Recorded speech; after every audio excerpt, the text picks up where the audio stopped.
Já de volta com o Dicas do Enem de hoje. Vale lembrar que nosso programa tem uma produção da Fundação Pedro Américo com apoio da Unifacisa e da Rede ITA. Siga a gente nas redes sociais, o nosso Instagram é o @Dicas do Enem na TV, isso tudo junto.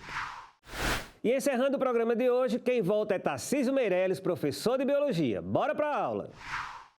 Fala, minha galera do meu coração! Estamos de volta para o terceiro e último bloco dessa aula massa, dessa aula Power Ultra Megazord sobre cadeias alimentares e conceitos básicos em ecologia.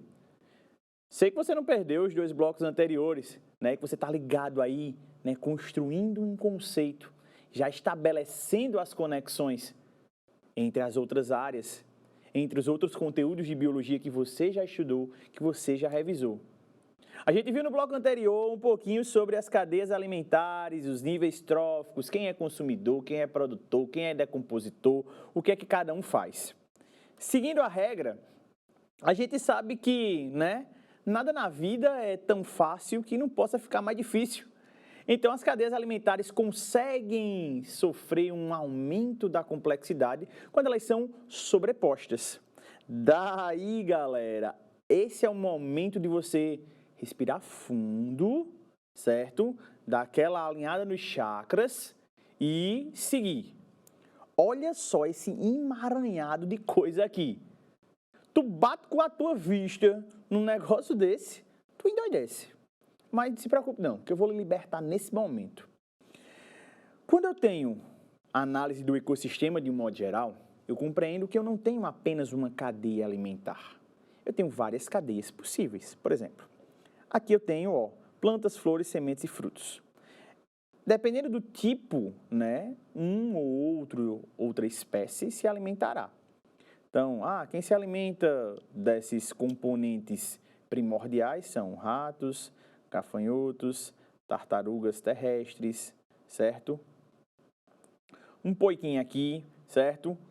Coelhos, são animais herbívoros, são consumidores primários, tá? Enquanto as plantinhas aqui, flores, sementes e frutos, se encaixam na categoria dos produtores. Então, são a base da cadeia. Estão aqui os produtores. Então, quem se alimenta do produtor é consumidor primário. É consumidor primário. É consumidor primário. Consumidor o quê? Primário. O quê? Consumidor primário. Eu sei que você sabe. Você já está dominando isso. Aí, quem se alimenta do primário? Opa, tem aqui um sapinho se alimentando de um rato. Deve ser um cururuzão gigante. Né? E o rato deve ser um catita, mas tá valendo. O que vale é o que importa, não importa como. Então, esse sapinho aqui, se alimentando do consumidor primário, ele vai ser o quê? Um consumidor secundário. Opa, ele também se alimenta do gafanhoto, sendo também um consumidor secundário. Aí você segue por aqui, pela mesma linha, o sapinho pode servir de alimento para o gavião, aí o gavião, nesse caso, vai ser um consumidor terciário, certo? Ou o sapinho pode servir de alimento para a serpente, que ela aqui vai ser a terciária, e depois ela serve de alimento para o gavião, que agora vai ser o quaternário. Aí diz, pronto, enrolou, foi tudo. O gavião é terciário ou quaternário? O gavião é os dois. Depende de quem ele usa como fonte alimentar. Se ele se alimenta do sapo, ele é terciário. Se ele se alimenta da serpente, ele é quaternário. Aqui é o ponto-chave, galera. Eu tenho o mesmo indivíduo que tem opções alimentares diferentes, e nessas opções alimentares diferentes, ele consegue ocupar níveis tróficos diferentes. Então, é uma complexificação, não sei nem se essa palavra existe, de uma cadeia alimentar. É a sobreposição de várias cadeias. É o conjunto de opções alimentares que cada indivíduo tem. Eu chamo isso de teia alimentar. Aí, como o Enem não vai querer facilitar muito sua vida, né? Mas você está com aquele sonho de, em 2023, estar fazendo sua matrícula num curso superior, seja numa universidade pública, seja numa particular, não importa, no curso dos seus sonhos. Então, olha, saber isso daqui é fundamental, é imprescindível. Eu sei que você entendeu. E eu sei que quando você estiver praticando, vai ser desenrolado. Então, fica de olho que tem mais coisa, tem mais coisa, tem mais coisa. Qual é a diferença, galerinha, de uma cadeia alimentar para uma teia alimentar? Numa cadeia alimentar, eu tenho uma sequência única de produtor para consumidor primário, aí vem o secundário, aí vem o terciário e vem o quaternário. Cada indivíduo de cada nível trófico só tem uma opção de alimento. E depois que todos morrem, eles vão ser decompostos. Eles vão sofrer a ação dos decompositores, dos fungos e bactérias. Numa teia alimentar, eu tenho a base, que é o produtor, e tenho os consumidores, tenho os decompositores. Mas cada consumidor pode ter opções de alimentos diferentes. Ah, está faltando determinada espécie que ele usa como alimento. Ok, tem outra que ele também pode usar. Então, ele tem várias opções. E nessas opções, ele pode, né, ocupar níveis tróficos diferentes, dependendo de qual fonte ele usa como alimento. Aí eu tenho uma teia alimentar. Uma teia alimentar é a sobreposição de cadeias.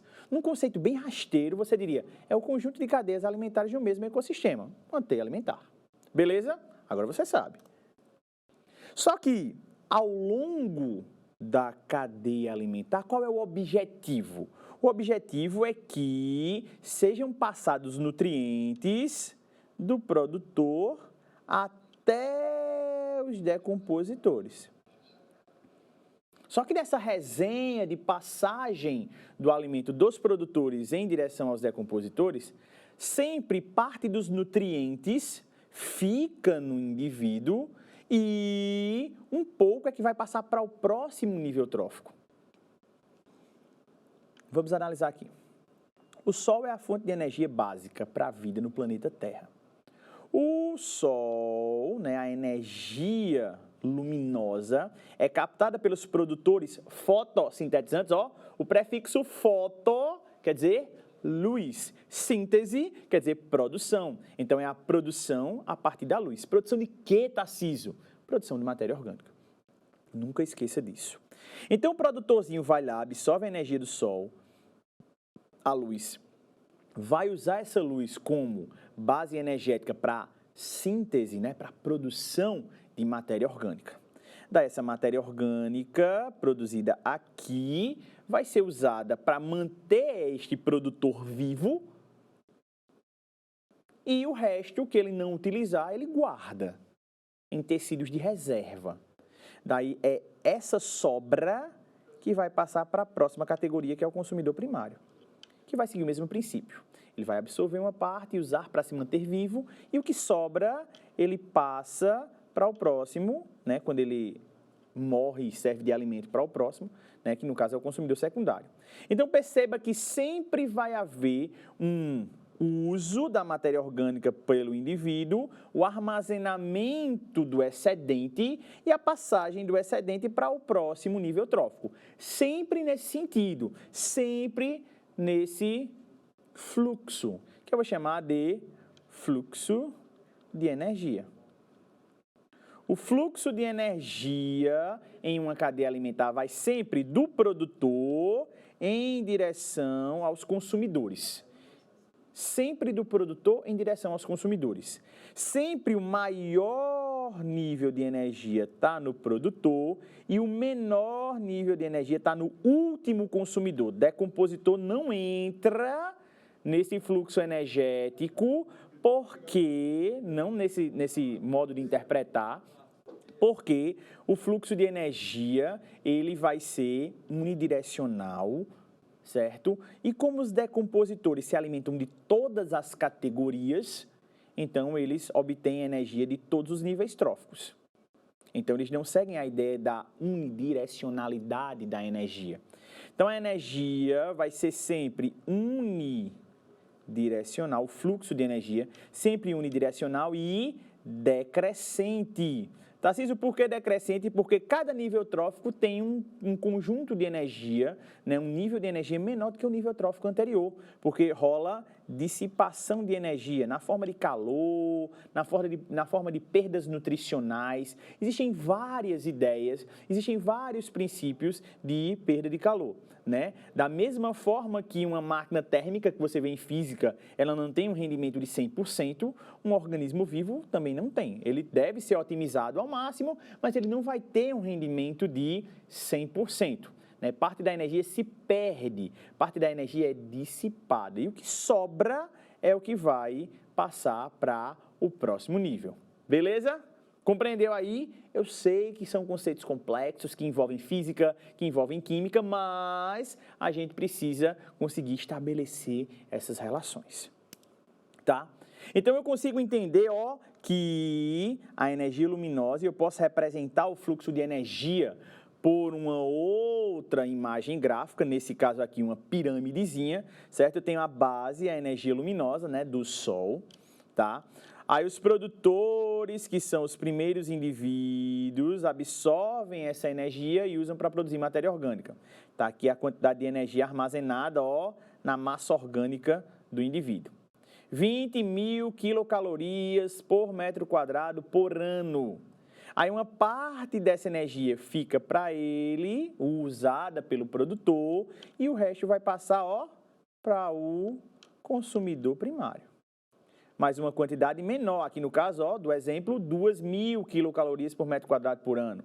Daqui vão passar para os secundários, ó, 200 quilocalorias, que para os terciários vem 20 e para os quaternários só 2 quilocalorias.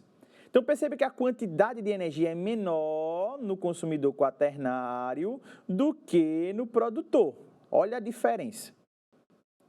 Então o fluxo de energia vai sempre ser reduzido, certo? A energia vai ser sempre reduzida com o passar das categorias, dos níveis tróficos. Então, por isso, o fluxo de energia é sempre decrescente, certo? Fora a parte que é dissipada, ó, na forma de calor, né, entre os indivíduos de cada nível, certo? E os resíduos de matéria orgânica que não são utilizados e que, né, acabam sendo eliminados pelo ser vivo ou quando o ser vivo morre, né, vão em direção aos decompositores, que não entram no fluxo de energia porque eles se alimentam, ó, de todos os resíduos de todos os outros níveis tróficos. Beleza? E percebe uma coisa muito importante, ó. Existe um princípio que defende a ideia de que o que se passa de um nível trófico para outro é sempre 10%. Então perceba, ó, 20 mil quilocalorias, passa 10%, opa, 2.000. Passa 10%, ó, 200. Passa 10%, 20. Ok? Então se liga aí. Eu posso, e com isso a gente fecha a ideia, eu posso representar a cadeia alimentar, eu posso representar o princípio da passagem de alimento, de matéria de um indivíduo para outro, tá? De energia, através de pirâmides, as chamadas pirâmides ecológicas. Você está acostumado com pirâmides sociais que você vê nas civilizações lá em história, que você vê nas sociedades em geografia, certo? Mas aqui a gente vê uma pirâmide ecológica, uma pirâmide que vai representar o que está acontecendo naquela cadeia alimentar, naquele ecossistema. Eu posso ter uma pirâmide que represente a energia, né? A pirâmide de energia. Sempre a base é maior do que o topo, né? E a gente tem uma diminuição progressiva, por quê? O produtor é o subnível mais energético, enquanto o último consumidor é o menos energético. Então, eu tenho mais energia no produtor, ó a barra maior, e menos energia no consumidor quaternário, ó a barra menor. A mesma coisa com a biomassa. A biomassa, ou massa orgânica, certo? É o conjunto de componentes úteis para a estrutura e principalmente para a produção de energia, para o metabolismo do ser vivo. Então, segue a mesma ideia, certo? O produtor ele tem uma biomassa maior do que os consumidores, né? E a redução da biomassa é progressiva. Temos apenas um adendo quanto a uma cadeia alimentar aquática, em que a análise de biomassa pode fazer com que o produtor tenha uma biomassa menor do que o consumidor primário, naquele momento, porque a taxa de reprodução do consumidor primário é maior do que a do produtor, né? No caso, o produtor aqui é o fitoplâncton e o consumidor primário é o zooplâncton, que tem uma taxa de reprodução maior do que a do fito, por isso a barra pode aparecer momentaneamente maior. Só a única variação é essa em cadeia alimentar aquática. E por fim, a pirâmide de números, em que cada categoria vai ter a quantidade de indivíduos, certo? Pode ser uma pirâmide regular ou pode ser uma pirâmide variável, certo? Irregular ou invertida. Espero que todos esses conceitos e essas ideias tenham ficado guardadinhos na sua mente, certo? A gente se encontra na próxima aula, onde a gente vai falar sobre impactos e desequilíbrios ambientais. Um beijo para todo mundo e até a próxima. Valeu! Valeu, Tarcisão. Obrigado pelo conteúdo massa de hoje. E o Dicas do Enem fica por aqui. Siga a gente nas redes sociais e se ligue na nossa programação aqui na Rede Ita e também lá no YouTube.